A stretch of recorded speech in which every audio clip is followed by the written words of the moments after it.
questions that I have been asking everyone to kind of get us loosened up. Name some words that are typically tied to HBCU. Illustrious. Let's see.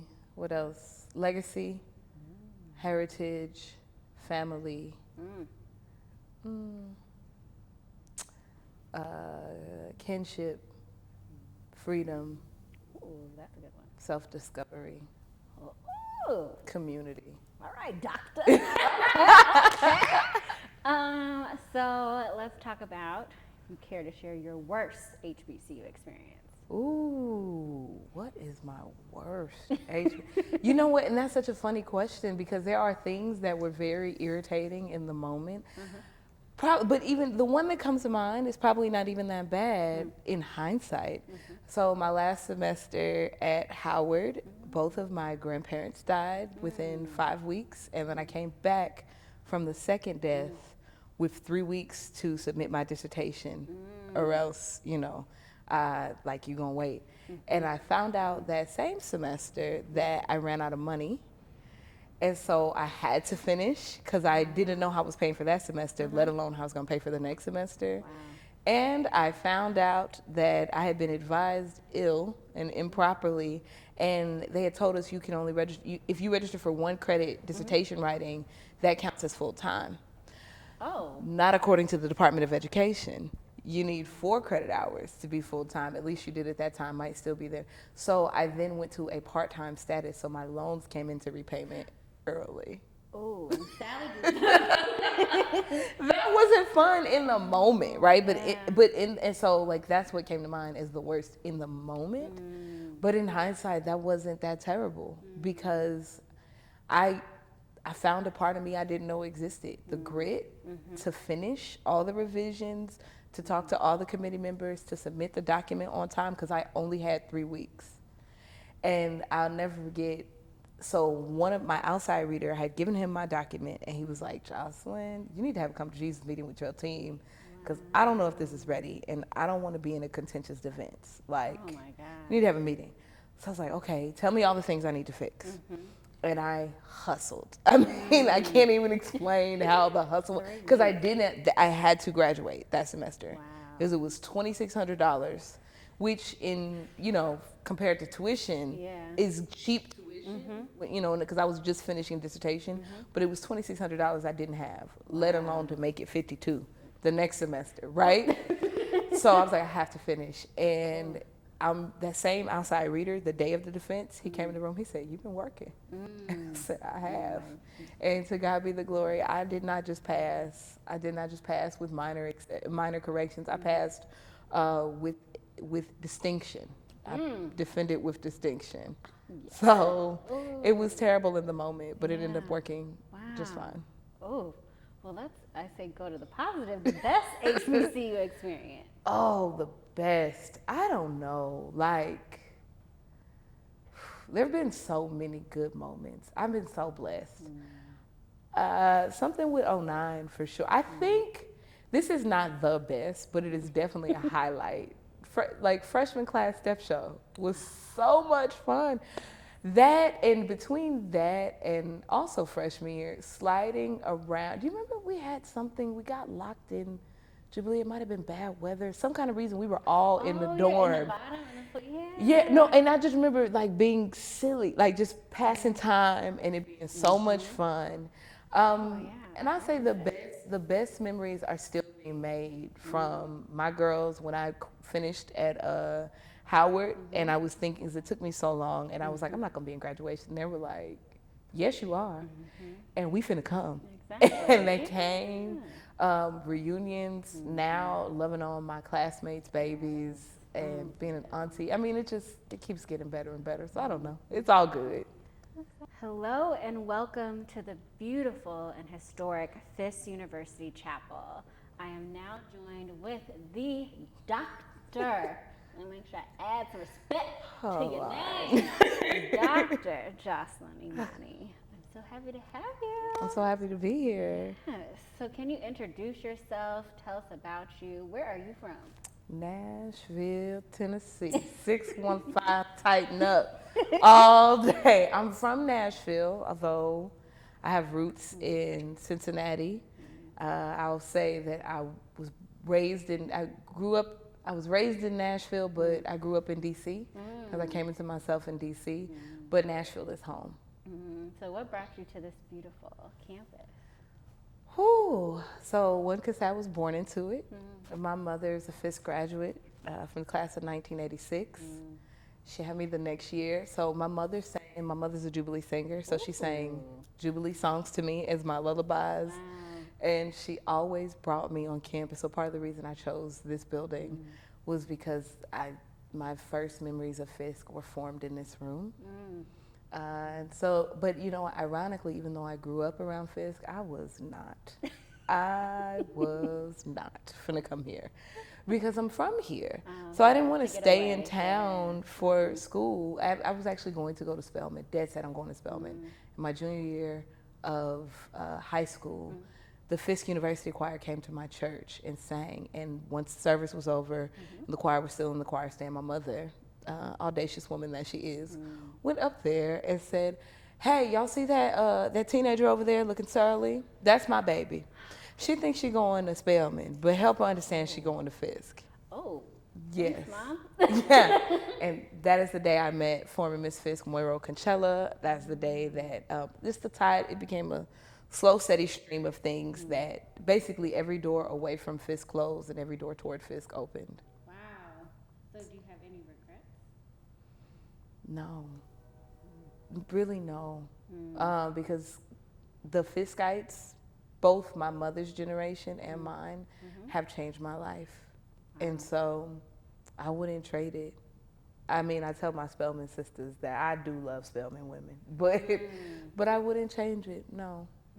So you have a unique, I would say, path of seeing Fisk before even coming to.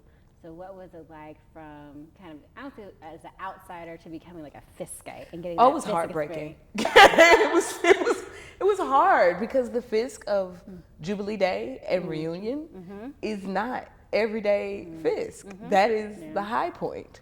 That is when all the grass is cut and the buildings are pressure washed and all the people are in their best attire. That is not, when the lights are out or when I lived on the 4th floor of Jubilee Hall. So when the elevator would be out because too many girls from the 2nd floor kept messing up, holding up the door.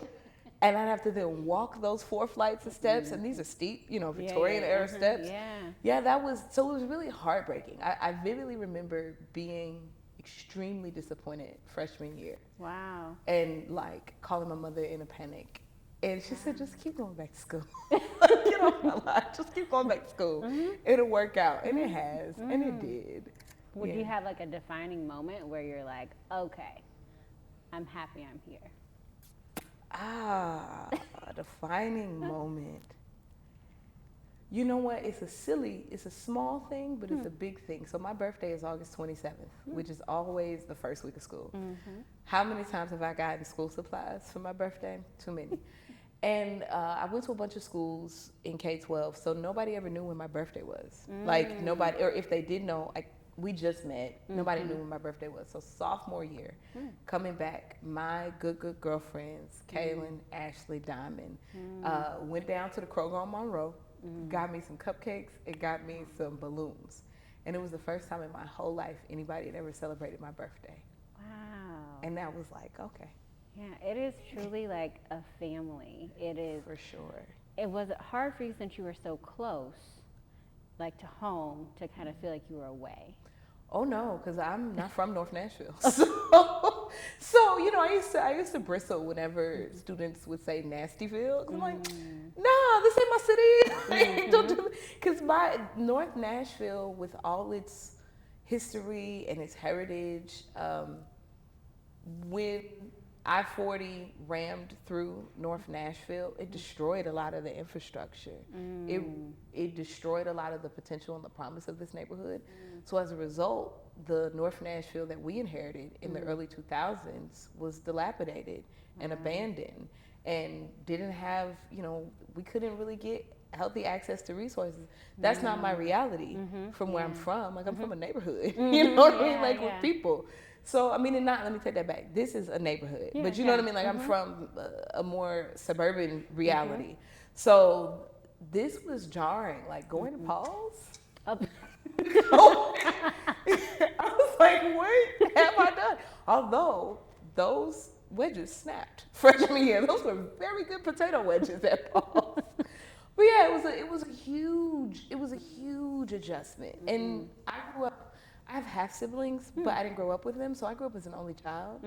Fisk was really the first time that I had to deal with my peers all day, all night. All day. So, you know, a heated discussion that started in Park Johnson would carry into Spence Hall, into the lunchroom, and go back to Park Johnson for the afternoon classes, and then follow us to Jubilee Hall, and then be all night. That was brand new for me. So I vividly remember sitting freshman year, our first dorm floor meeting. I was on the fourth floor. I can see some of the faces, Victoria, Terica. I can close my eyes and see their face, Samantha. That freshman year, I remember looking around at the room and thinking, every superlative I have is gone. Everything. I'm not the tallest, not the shortest, not the oldest, not the youngest. I'm not the best at singing.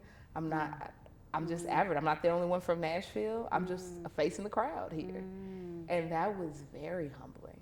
Interesting. Because there's so much diversity at a HBCU campus that people don't think about. For sure. I've never been around that many people. In fact, there's a Du Bois quote in the library on the bust on the third floor where he talks about seeing all these different colors of black folks and all of the, like, being captivated by the beauty. And still to this day, even though I've been on this yard, I've lived here, I've worked here, I still, on a reunion day, or I'll still like stand at the bottom of the oval and just look, because it's beautiful. Yeah. I mean, I started dancing right when I got on campus because I was so excited because you just feel being home. And I was like, oh, look, I'm home. Yeah. And it's just something special about it. Yeah. So we have a very interesting tie that a lot of HBCU students don't have. We are both two-time HBCU grads. Mercy God today. Yes, we are. So I know, I would say my why and what I did for why I went that route, but I'd love to know your why. In a phrase, I wanted to get the best preparation for my career that I could. And it wasn't political. It wasn't a political choice. I was really just trying to find my way in the world and go where I felt God leading me. And all roads led to Howard. Very similar to my Fisk experience. All doors away from Howard closed. All doors toward Howard open. Wow. In miraculous ways. And I knew that I wanted, so I got my bachelor's degree in history, and I knew I wanted to continue studying our people. I was really going to leave history. I was going to go to anthropology, applied anthropology, or something a bit more, history feels kind of dead sometimes. So I wanted something that was a bit more practical. But then there's a sequence of fortunate events that happened. One thing led to another, and the Howard University History Department's African Diaspora Program, when I looked at it, I was like, oh, this is it. Because I didn't want to study us in a silo. I didn't want to study U.S., Caribbean, African. I wanted to study us in conversation with each other. And what I found when I went to Howard University's History Department has, what year is it now? Definitely over 75. We celebrated 75 years a few years ago. Wow. But over 75 years of producing the nation's best and brightest historians who happen to be Black. Wow. And so why wouldn't I want to be a part of that legacy? So it just made sense. And, with all humility, I know I'm one of the baddest historians in my generation. Hello. So it worked. I got prepared. Can you explain for those, and I don't know your arena that well. I'm business, so I'm green. So can you explain what does it mean to be a historian?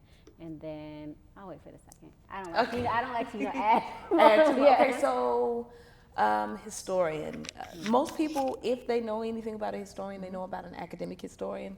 That is the person who gets the PhD, then becomes a history professor, writes books, publishes. And I'm trying to think of a famous historian. John Hope Franklin is a famous historian. Evelyn Brooks Higginbotham at Harvard.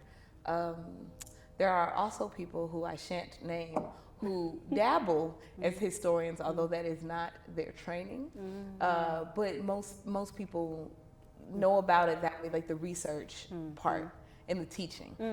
I'm a public historian. So while I am trained in research and I've taught many college classes over the years, I'm primarily focused on when history connects to public audiences. So that's museums, that's parks, basically any place that the public will encounter history outside of the classroom. So those are historical markers on the side of the road, that's national parks. I've worked for the National Park Service. That's anything. I've created programs, I mean anything that infuses history. I've done exhibits for folks, So. And you've had a very impressive career. To God be the glory. Seeing you work at the African American Smithsonian. Hopefully I'm saying that right. The Smithsonian National Museum of African American History and Culture. It's a very long name. Hallelujah. Thank you. Correct me. You've been a park ranger. I remember when you first posted that. I was like, what is Jocelyn Ranger doing? Jocelyn. That's one of my favorite characters. So you have an interesting story that I love about First Lady Obama. Oh, Lord. Okay, so while representing the Park Service, First Lady Obama had an initiative called Let's Move Outside. So she every fall and spring, I think she had the White House garden. She would plant the garden, harvest the garden. So there was a harvest event, and Let's Move Outside actually had 10 subsidiary missions. It was like Let's Move, and then Let's Move Outside, Let's Move in Parks, Let's Move. So the Park Service as an agency had been invited to represent Let's Move Outside. My colleague couldn't make it, so she calls me on the phone, and she says, I can't make it to this thing. Would you like to meet Michelle Obama? Expletive. And I said, of course, are you crazy? And then she said, we should have some kids. Do you know any kids? Well, I always know some kids. Do I know some kids? Of course I know some kids. Yeah, I'll figure that out. And so we'd done a program called Nature Fest. I'd gotten some of the young people from that program, beautiful, beautiful, then fifth graders from Northeast DC. And we went down to the White House. Wow. And so they briefed us, saying, you gotta go to the White House, act like you belong, even though it's the White House. So they briefed us and placed us. Wow. And so I'm standing there, and we do go through the motions. The advanced team had said, okay, we're gonna do this, you're gonna fix the food with the kids, and then you guys are gonna step off camera, and Michelle Obama's gonna have lunch with the kids. I said, okay. So we did our part, and we're standing, the 10 adults, and we're standing there. And then Michelle Obama's like, hey guys, you guys aren't eating. You guys did some of the work. And the girl from East Nashville came out, and I said to the First Lady of these United States, we ain't got no place. Like, oh my God, I just told Michelle Obama we ain't got no place. That's terrible. But the next thing I had in my hand was a plate. And I sat down. It worked out. And that was the best part of that day was watching one of the girls' moms watch her sit next to Obama, because she got seated directly to the right of the First Lady, and I got to look across the room and watch her mama watch her. Wow. And I was like, this is why I do all of this. That is why. Yeah, I mean, this is where I wanted this show to go, to show students and kids and young people, like you had just told us that you met the First Lady of the United States, Black. And she did smell good, by the way. So people talk about Gabby, she did smell very good. But you can really do and be anything. You can have whatever you want. You can do whatever you want. So that's the big question I've asked everybody is, what would you tell your younger self in person? Don't worry about fitting in, baby girl. Because it's precisely the fact that you stand out that will change your life. Woo. Yeah. I worried a lot about fitting in. I mean, I'm still, comparison still, like, with taps on my shoulders sometimes, and but now more than ever, I'm clear that I know. It's not so much that I know that I'm doing the right thing. I know that I'm in relationship with the one who made me. And I know that God leads me. So therefore I have nothing to fear. You know? And I didn't have that when I was younger. I didn't know. I was so busy trying to, there's this book I love called There Will Be No Miracles Here by Casey Gerald. He's our age. And he said I had to let go of the God let go of the God I was given and find the God I needed. And I was so busy still trying to wrap my mind around the God I had been given that I had not given myself permission to find the God I needed. And now that I know God for myself, I have nothing to fear. Hey, Jocelyn. So what is next in life? I'm moving to St. Louis, which is very, even as when I said I have nothing to fear, it's because I am in the middle of something that scares me. I'm in the process of moving to St. Louis. I'm the curator and historian at, I won't say the site because I don't know about clearance, but but I'm a curator and historian, and I've got a great job, and I'm moving to St. Louis to do it. But I've only been home in Nashville. After 10 years in DC, I came back home. I've only been home for 22 months. Wow. 12 of them have been in COVID. So I feel cheated. And I love being with my family. I hadn't been in the same city with my family as an adult. So, the day I did my job interview, when you kill something, you're like, yes! It was like, yes! And then burst into tears. Wow. And so, this has been, AJ Johnson, the fitness coach, actress, she said more for you requires more from you. And that's something I've been thinking about a lot because this is hard. Leaving right now is very difficult for me. But I was listening when I first went to check in St. Louis. I was listening to Kiki Sheard featuring Todd Delaney's "Follow," and the chorus is "Father, just lead the way, I'll follow." And so that is what's next. I have no idea what's on the other side of this move. I have no idea what's coming, but I know whatever it will be glorious, and it will be to the glory of God. See, that's everything I needed, hope everyone else needed. So I thank you so much for joining. Thank Queen. you. I'm so proud of you. You too. And I have another place to visit. St. Louis. Absolutely. I got it to them, girl. You got it. Yes. All right.